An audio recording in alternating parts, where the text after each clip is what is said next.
Hello everybody and welcome back to Sonali's lifestyle channel. আজকে চলো আরেকটি রেসিপি তোমাদের সঙ্গে আমি শেয়ার করছি। তো বলো তো কি রেসিপি শেয়ার করব? অনেকে তোমরা এটা খেতে খুবই ভালোবাসো, আমি কিন্তু খুব ভালোবাসি খেতে, আর অনেকে হয়তো খাও না। তো আজকে চলো রেসিপিটা দেখো আমি কীভাবে বানাচ্ছি, আর দেখলে হয়তো তোমাদের ইচ্ছা করবে একবার টেস্ট করি।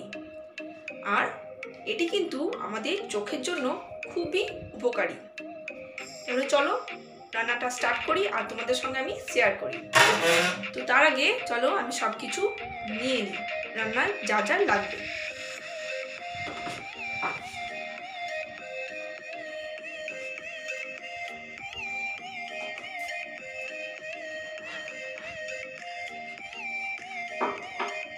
চলো অ্যারেঞ্জমেন্ট করে নিই, তারপর তোমাদেরকে দেখাচ্ছি আমি কীভাবে রান্নাটা করছি। তাহলে আজকের রেসিপিটি হলো গুগলির ঝাল। এটি কিন্তু আমাদের চোখের জন্য খুবই উপকারী, তোমরা তো জানোই সবাই। আর দেখো আমি সব কিছু অ্যারেঞ্জমেন্ট করে নিয়েছি। তো আমি প্রথমেই এই গুগলিগুলি বাজার থেকে আনার পরে হালকা গরম জল আর নুন দিয়ে ভালো করে বারবার করে ধুয়ে নিয়েছি। আর দেখো নিয়ে নিয়েছি আলু কুচি, আর নিয়ে নিয়েছি পেঁয়াজ কুচি আর দুটো কাঁচা লঙ্কা। আর এই মশলার মধ্যে বেটে নিয়েছি আমি রসুন আদা পেঁয়াজ একসঙ্গে, আর সর্ষে বেটে নিয়েছি লঙ্কা দিয়ে, আর নিয়ে নিয়েছি খুব সামান্য পরিমাণে ধনে পাতা। তো আমি তো বললামই এগুলো খুব ভালো করে পরিষ্কার করে নিয়েছি প্রথমেই। এরপর আমি নুন হলুদ মাখিয়ে নিচ্ছি। নুন হলুদ মাখানোর পর এগুলো কিন্তু খুব ভালো করে ভেজে নিতে হবে। দেখো তেল গরম হয়ে গেছে, আর এই সব গুগলিগুলো আমি একসঙ্গে দিয়ে খুব ভালো করে ভেজে নেব। এটি কিন্তু খুব ভালোভাবে নেড়ে নেড়ে ভাজতে হবে, আর একদম ড্রাই করে ভাজতে হবে। দেখো একদম আমার ভাজা হয়ে গেছে। এরপর তেলের মধ্যে আমি 5 ফোড়ন, জিরে আর তেজপাতা দিয়ে দিলাম। তারপর দিলাম দেখো পেঁয়াজ কুচিগুলো। এগুলো দেওয়ার পরে খুব ভালো করে আমি একটু গোল্ডেন হওয়া অবধি ভেজে নিলাম। আর তার মধ্যে দিয়ে দিয়েছি দুটো কাঁচা লঙ্কা। পেঁয়াজটা নরম হওয়ার পরে আমি আলুগুলো এর মধ্যে দিয়ে খুব ভালো করে ভেজে নেব। আমি আলুগুলো খুব সরু সরু করে কেটেছি, তোমরা পারলে চৌকো চৌকো ছোটো ছোটো শেপেও কাটতে পারো। এরপর আমি সব ড্রাই স্পাইসেস দিয়ে দেবো। দিয়ে দিচ্ছি নুনটা দিয়ে মিক্স করে নিলাম ভালো করে। এরপর দিয়ে দিচ্ছি আমি হলুদ গুঁড়ো, তারপর দিলাম জিরে গুঁড়ো, আর দিলাম ধনে গুঁড়ো। এগুলো দেওয়ার পরে আমি গুগলি ভাজাগুলো দিয়ে পরে সব একসঙ্গে ভালো করে নেড়ে নেব। এরপর আমি মশলার পেস্টটা দিয়ে দিচ্ছি, যেটাতে আছে রসুন বাটা, আদা বাটা, পেঁয়াজ বাটা।